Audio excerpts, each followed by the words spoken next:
యువ మిత్రుడు అనిల్ కుమార్ యాదవ్ గారు మాజీ యువజన కాంగ్రెస్ అధ్యక్షుడు అదే విధంగా ఈరోజు వేదిక మీద వివిధ జిల్లాల అధ్యక్షులు అదే విధంగా రాష్ట్ర స్థాయిలో వివిధ బాధ్యతలకు ఎన్నికైన యువ మిత్రులు యూత్ కాంగ్రెస్ ఏఐసిసి ఇన్ఛార్జ్ నుంచి వచ్చిన వాళ్ళు అందరికంటే ఈ పార్టీ జెండాను మోసి 2023న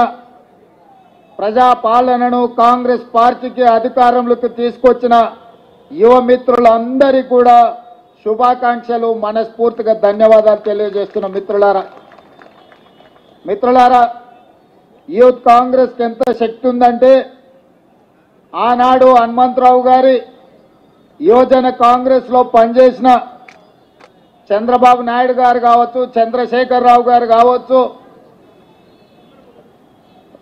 రాష్ట్ర స్థాయి జాతీయ స్థాయి రాజకీయాలలో రాణించిందంటే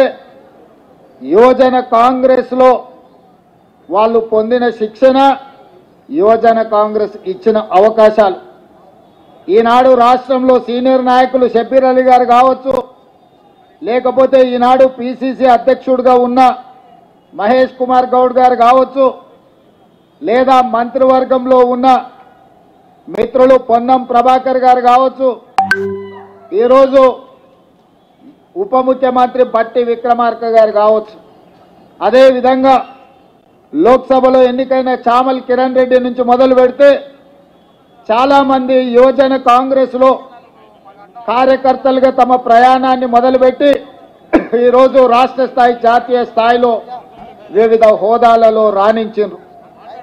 ఇవాళ అందుకే యువజన కాంగ్రెస్ మొదటి మెట్టు రాజకీయాలలో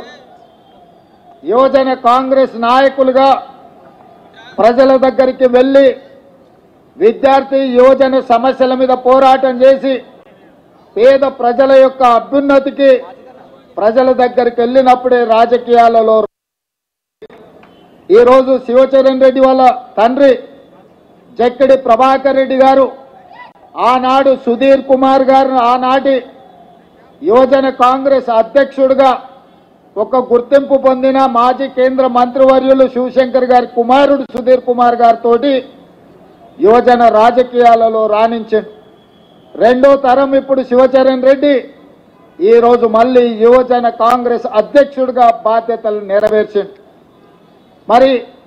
జక్కిడి ప్రభాకర్ రెడ్డి గారికి యువజన కాంగ్రెస్లో అయితే కాంగ్రెస్లో 40 సంవత్సరాలు పనిచేసినా కొన్ని అవకాశాలు అదృష్టం కలిసి రాలే. 90% శ్రమ ఉన్నా 10% అప్పుడప్పుడు అదృష్టం కూడా పనిచేయాలి. ఈ రెండు కలిసినప్పుడు తప్పకుండా పెద్ద హోదా రావడానికి ఉంటుంది. ఈరోజు జక్కిడి ప్రభాకర్ రెడ్డి గారికి రాని అవకాశాలు ప్రజా సమస్యల మీద పోరాటం చేస్తే శివచరణ్కు తప్పకుండా అవకాశాలు వస్తాయని చెప్పి తెలంగాణ రాష్ట్ర ముఖ్యమంత్రిగా నేను ఈరోజు చెప్పదలుచుకున్నా. ఈరోజు ఎన్ఎస్యుఐ రాష్ట్ర శాఖ అధ్యక్షుడిగా పనిచేసిన బల్మూరు వెంకట్ని ఎమ్మెల్సీగా ఏఐసిసి రాహుల్ గాంధీ గారు ఎన్ఎస్యుఐలో ఉన్నప్పుడు విద్యార్థి ఉద్యమాలలో ప్రజా సమస్యల మీద ఆనాటి ప్రభుత్వం మీద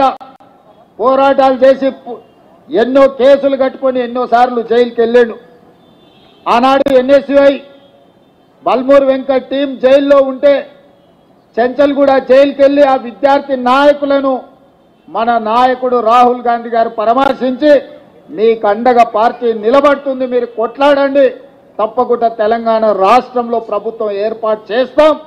ఆ ప్రభుత్వంలో మీకు భాగస్వామ్యం ఉంటుంది అని మన నాయకుడు రాహుల్ గాంధీ గారు చెప్పారు. అదేవిధంగా యువజన కాంగ్రెస్ అధ్యక్షుడిగా వివిధ జిల్లాలలో ప్రజా సమస్యల మీద పోరాటం చేసిన అనిల్ కుమార్ యాదవ్ ఈరోజు రాజ్యసభ సభ్యుడైండు. అనిల్ కుమార్ యాదవ్ కూడా కలలో ఊహించలేదు ఇంత యంగ్ ఏజ్లో ఈరోజు రాజ్యసభ వచ్చి ఎక్కడైతే శ్రీమతి సోనియా గాంధీ గారు ఏఐసిసి అధ్యక్షుడు మల్లికార్జున్ ఖర్గే గారు చట్టసభలలో ఉన్నాడో ఈరోజు యూత్ కాంగ్రెస్ నాయకుడుగా అనిల్ కుమార్ యాదవ్ కూడా ఈరోజు రాజ్యసభ అవకాశం వచ్చింది అనంటే ప్రజా సమస్యల మీద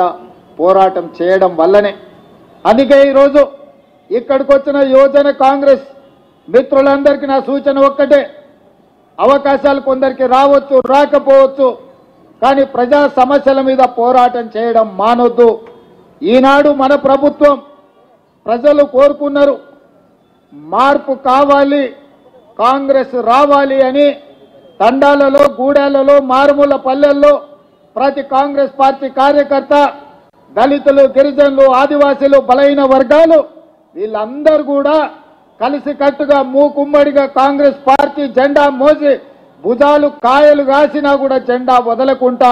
మొన్నటి ఎన్నికల్లో